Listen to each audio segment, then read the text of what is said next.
미국의 서민들은 보험료와 렌트비, 보육비가 급등해 물가 진정을 체감하지 못한 채 생활고를 겪고 있는 것으로 나타났습니다. 미국민들의 취업 인구가 10년 만에 최저치로 떨어졌고 구직자들은 급증한 반면 임금 불만도 늘어난 것으로 조사됐습니다. 민주당이 전당대회를 개막하고 해리스 월즈 정 부통령 후보를 앞세워 백악관 수송을 위한 출정에 나섰습니다. 민주당은 기회경제, 국경통제, 낙태보호, 중동휴전 등의 2024 정강정책을 채택했습니다. 미국의 MZ세대들은 디지털을 이용한 빠르고 간편하면서 실용적인 결혼식을 선호하고 있는 것으로 나타났습니다. 시청자 여러분 안녕하십니까? 워싱턴 뉴스 투데이입니다.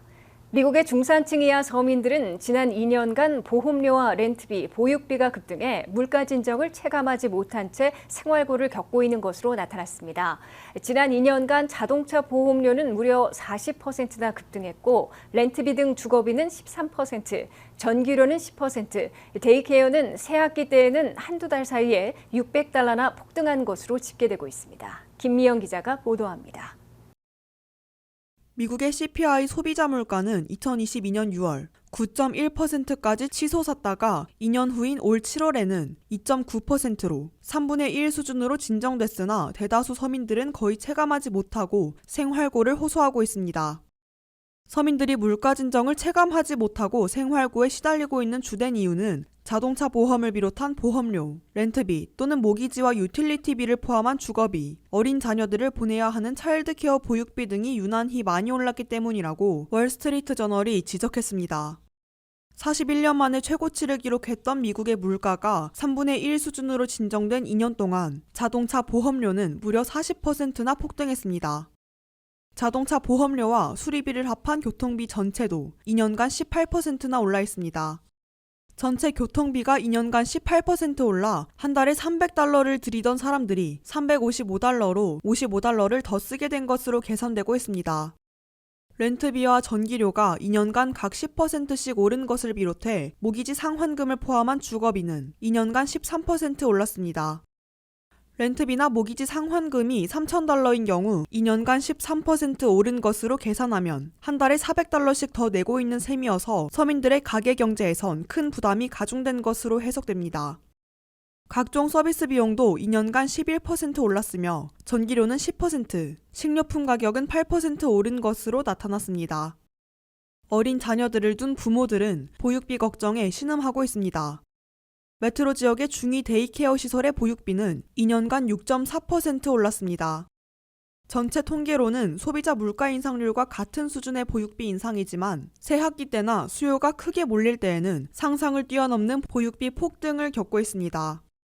어린 자녀를 두고 있는 한 학부모는 지난달에 보육비가 한 달 $1,200에서 $1,650로 올랐는데 2주 후에 시작되는 새학기에 맞춰 $1,800로 또 오른다고 토로했습니다. 미국 서민들은 물가 진정 발표와는 달리 매일 사야 하는 식료품 가격, 그중에서도 계란과 고기류 등이 많이 올라 있고 의무적으로 구입해야 하는 자동차 보험료, 보육시설 비용 등이 전체 CPI보다 최소 3배 혹은 10배나 급등해 있어 생활고를 겪고 있는 것으로 해석됩니다. WKTV 뉴스 김미현입니다. 미국민들이 현재 취업하고 있는 비율이 10년 만에 최저치로 떨어졌고 구직자들은 급증한 반면 임금 불만도 늘어난 것으로 조사됐다고 뉴욕 연방은행이 밝혔습니다. 취업 중이라는 미국민 비율은 88%로 2014년 이래 최저치를 기록했고 일자리를 구하는 구직자들은 1년 전보다 9%나 늘어난 반면 임금 만족도는 지난해보다 3%, 베네핏 만족도는 8%나 하락한 것으로 나타났습니다. 류령화 기자의 보도입니다. 미국의 고용시장이 한꺼번에 얼어붙지는 않고 있으나 위태로운 조짐들이 잇따르고 있습니다. 뉴욕 연방은행이 분기별로 조사하는 7월의 미국 취업 실태 보고서에 따르면 현재 취업 중이라는 미국민 전체에서 88%로 집계됐습니다. 이는 2014년 이래 10년 만에 가장 낮은 취업률을 기록한 것입니다.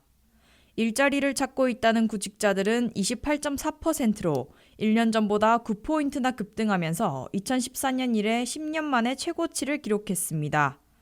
일자리를 잃고 실업자가 될 것으로 우려하고 있는 미국민들도 4.4%로 1년 전보다 0.5포인트 늘었습니다. 현재의 임금 수준에 만족하고 있다는 비율은 56.7%로 지난해보다 3포인트 줄어들었습니다. 현재의 베네핏에 만족하고 있다는 비율은 56.3%로 지난해보다 8포인트나 급감했습니다. 승진 기회에 만족하고 있다는 비율은 44.2%로 지난해보다 근 10포인트나 급락했습니다. 풀타임으로 일하려 할 때 회사 측으로부터 오퍼받는 임금은 68,905달러로 약간 줄어든 것으로 나타났습니다. 최저임금을 적용받아 오퍼한 임금을 수용했을 때에는 중위임금이 81,147달러로 1년 전보다 2,500달러 많아진 것으로 조사됐습니다. 뉴욕 연방은행의 분기별 조사에서는 또 62세가 넘은 후에도 일할 가능성은 48.3%로 비슷한 수준을 보였습니다. 반면 67세가 넘어도 일할 가능성은 34.2%로 지난해보다 2포인트 늘어난 것으로 나타났습니다. 이는 미국민들이 갈수록 은퇴 연령을 넘기고도 일하고 싶어 하거나 생활비 충당을 위해 일할 수밖에 없는 상황에 내몰리고 있음을 보여주고 있습니다. 그러나 미국에서도 시니어 노동자들의 일할 기회가 그리 넓지는 않고 저임금 비숙련직에 한정되고 있는 것으로 간주되고 있습니다. WKTV 뉴스 류령아입니다. 민주당이 시카고 전당대회를 개막하고 카말라 해리스, 팀 월즈 정 부통령 후보를 앞세워 백악관 수성을 위한 출정에 나섰습니다. 대의원 4천여 명을 포함해 5만여 명이 시카고 민주당 전당대회를 위해 모였는데요. 개막일인 오늘 주인공 자리를 물려준 조 바이든 대통령과 힐러리 클린턴 전 국무장관이 스타 연사로 나서고 수요일에는 부통령 후보, 목요일은 대통령 후보 수락 연설로 대미를 장식하게 됩니다. 한면태 기자가 보도합니다. 대통령 후보 교체로 무대는 물론 에너지와 열정 등 모든 면에서 180도 바뀐 민주당의 2024 시카고 전당대회가 19일 개막해 22일까지 축제와 단합대회 출정식으로 펼쳐지고 있습니다. Ladies and gentlemen, welcome to the 2024 Democratic National Convention. I welcome the 50,000 people that will converge on Chicago starting almost today. 2024 시카고 민주당 전당대회는 극히 이례적인 대통령 후보 교체를 경험하며 카말라 해리스, 팀 월즈 정 부통령 후보를 새로 지명한 민주당 대의원 4천여 명을 비롯해 당료들과 취재진, 방문객, 시위대까지 앞에 무려 5만 명이나 몰려 있습니다. 민주당 단합대 축제 출정식의 주인공인 카말라 해리스 대통령 후보는 경합 지중해 최대 표밭 펜실베니아를 버스 투어로 다진 후에 시카고에 입성했습니다. When you stand for working people, you fight for working people. When you stand for freedom, whether it be to make decisions about your own body or love who you love, you fight for those things. When you believe in ending child poverty, you fight for that. When you believe in what we need to do to lift up the middle class, you fight for the middle class. 해리스 후보는 전당대 이틀째인 화요일에는 맞상대 트럼프 후보가 한 달 전 출정식을 가졌던 위스콘신주 밀워키에서 유세를 갖고 이른바 블루월인 펜실베니아, 미시건, 위스콘신에 올인해 있음을 보여주게 됩니다. 개막일인 19일 저녁에는 주인공 자리와 횃불을 물려주는 결단을 내린 조 바이든 대통령이 스타 연사로 나서 카말라 해리스, 팀 월즈 팀이 후퇴하지 않고 미국민들과 미국의 미래를 위해 전진할 수 있게 반드시 승리를 거두도록 모두 앞장서자고 독려하게 됩니다. 2016년 대선에서 트럼프 후보에게 패 실패했던 힐러리 클린턴 전 국무장관도 개막일 연사로 나서 카말라 해리스 후보가 자신이 이루지 못했던 유리천장을 깨줄 것을 소원할 것으로 보입니다. 둘째 날인 화요일 밤에는 버락 오바마 전 대통령이 흑색 광풍을 일으켰던 자신보다 더욱 강력한 블랙 워먼의 돌풍을 광풍으로 몰아칠 것이라는 확신에 찬 지원 연설을 하게 될 것으로 예상되고 있습니다. 수요일 밤에는 빌 클린턴 전 대통령이 스타 연설원 무대에 올라 해리스 월즈 팀으로 미국의 경제뿐 모든 미국민들이 공평한 기회를 갖는 기회경제, 미래를 향해 전진하는 대장정에 나설 것을 독려하게 됩니다.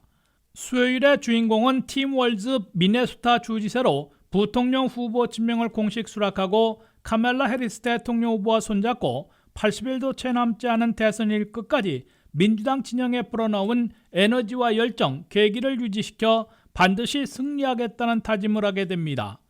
시카고 민주당 전당대회 마지막 날인 22일 밤에는 새 주인공 카말라 해리스 후보가 피날레를 장식하며 민주당 대통령 후보 지명을 공식 수락하고 후보 수락연설을 통해 직권 청사진을 제시합니다.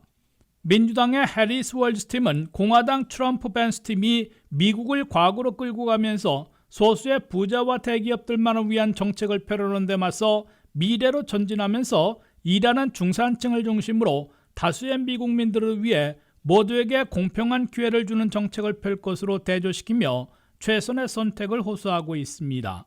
WKTV 뉴스 한면택입니다. 카말라 해리스 팀 월즈 정 부통령 후보를 선택한 민주당이 백악관을 수성하기 위한 2024 정강정책을 채택했습니다. 2024 민주당 정강정책은 4년 전보다 12페이지가 줄어든 80페이지 분량으로 케어 경제, 기회 경제를 기치로 내세우고 강력한 국경 통제와 동시에 시민권의 길을 열어두는 이민 정책을 표방하고 있으며 연방 차원에서 낙태 보호를 추진하고 중동과 우크라이나 전쟁에서는 확전 방지와 휴전을 유도키로 했습니다. 민주당은 대통령 후보까지 교체하고 분위기를 180도 바꿨으나 2024 정강 정책은 크게 손대지 않고 바이든 대통령과 유사한 해리스 공약을 반영해 채택했습니다. 4년 전보다 12페이지를 줄인 80페이지로 된 2024 민주당 정강 정책은 미국민들의 최대 관심사인 경제와 관련해 케어 경제, 기회 경제를 주창하고 있습니다. 카말라 해리스 민주당 대통령 후보는 모든 미국민들이 공평한 기회를 누릴 수 있는 기회의 경제를 추진할 것이라고 강조하고 헬스케어, 데이케어, 시니어 케어 등 케어 경제에 초점을 맞출 것으로 공약하고 있습니다. 국경 이민 문제에 있어서는 강력한 국경 통제에 나서 인신매매 조직과 마약 카르텔에 대해선 최대한 차단할 것으로 다짐하고 있습니다. 동시에 자격을 갖추는 서류 미비자들이 일정 조건을 충족하면 영주권, 시민권까지 취득할 수 있는 길도 열어두겠다는 이민 정책을 내걸고 있습니다. 카말라 해리스 후보는 최근 바이든 대통령의 행정명령을 통해 일시 국경 폐쇄로 불법 입국 체포자들이 최저치로 떨어졌다고 지적하고 초당적인 국경 통제 강화 법안을 전폭 지지하며 추진하겠다고 밝혔습니다. 강력한 국경 통제와 동시에 시민권 제공안까지 포함하는 포괄 이민 개혁 법안을 추진하겠다고 약속했습니다. 보수화된 연방 대법원이 50년 만에 로우 대 웨이드 판결을 파기함으로써 미국이 낙태 보호와 낙태 금지로 반분된 상황에서 민주당 정강 정책은 연방 차원에서 여성 낙태권을 보호하는 법률을 제정하겠다고 제시하고 있습니다. 여성 낙태권 보호 문제는 민주당이 여성 유권자 표심을 잡을 수 있는 최대 무기로 꼽히고 있습니다. 민주당 정강정책은 기후변화 대체에서는 2050년까지 이산화탄소 배출을 제로로 만들겠다는 야심찬 목표를 확인하고 있습니다. 민주당 정강정책은 인종 간 평등과 정의, 빈부차 해소를 내걸고 비즈니스에서도 모든 인종들이 평등한 기회를 활용할 수 있게 하고 아동 빈곤을 퇴치하면서 교육을 촉진시켜 나가겠다고 강조하고 있습니다. 2024 민주당 정강정책에서는 중동 사태와 우크라이나 전쟁 등 대외 문제 대처 방안을 대폭 강화했는데 이스라엘을 기습 공격한 하마스 행위를 규탄하고 이스라엘을 맹방으로 전폭 지지 지원할 것임을 확약하면서도 확전을 막기 위해선 휴전이 최선의 방법이라고 지적했습니다.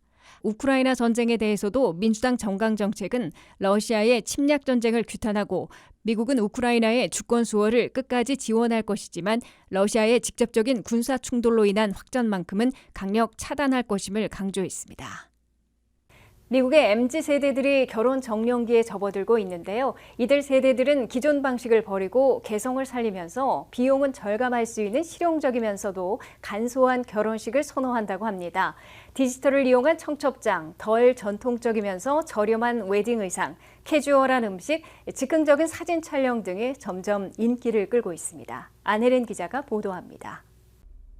90년대 종이 청첩장보다 젊은 밀레니얼 세대와 Z세대는 디지털 청첩장을 선호하고 있습니다. 디지털 청첩장 문화는 이메일로 시작해서 SMS로 바뀌어 보내지고 있습니다. SMS는 숏 메시지 서비스의 줄임말로 문자 메시지 결혼식 초대장은 팬데믹 이후 보다 캐주얼한 모임으로의 문화적 변화를 가져왔습니다. 보그는 덜 전통적인 의상, 캐주얼한 음식, 즉흥적인 사진 촬영이 포함된 비웨딩 결혼이 점점 인기를 얻고 있다고 밝혔습니다. 밀레니얼 세대와 더 많은 Z세대 커플이 결혼함에 따라 그들의 주요 의사소통 형태는 거의 독점적으로 디지털 방식이고 결혼식에 대한 정보도 손님들에게 디지털 방식으로 제공되고 있습니다. 현재 Z세대의 초대장으로 인기를 끌고 있는 파티풀은 플랫폼에 수십 개의 결혼식 관련 포스터, GIF 및 이미지를 사용하여 초대장을 보내고 있습니다. 부분 초대는 텍스트를 통해 웹 링크로 보낼 수 있지만 이 플랫폼을 통해 다량의 텍스트를 보내 고객에게 이벤트 업데이트를 알릴 수 있습니다. 일부 커플은 시간과 장소, 세부 정보가 포함된 멋진 디자인의 포스터 이미지로 전송되는 것을 선택하고 있습니다. 디지털 청첩장이 인기 있는 또 다른 요인은 결혼 비용이 전체적으로 증가한 것에 있습니다. 더 나세 보고서에 따르면 2023년 결혼식 문구류 비용은 커플 평균 $530입니다. 설문조사에 참여한 커플 중 64%는 비용과 예산이 결혼식 계획에 있어 가장 중요한 요소라고 답했습니다. 텍스트 마이 웨딩이라는 플랫폼은 저장 날짜, 초대장, 답장 및 손님 정보 수집을 디지털로 제공합니다. 커플은 무료로 최대 10개의 메시지, $47로 500개의 메시지, $77로 1200개의 메시지를 보낼 수 있습니다. 텍스트 마이 웨딩은 대부분의 고객이 25세에서 34세 사이라고 밝혔습니다.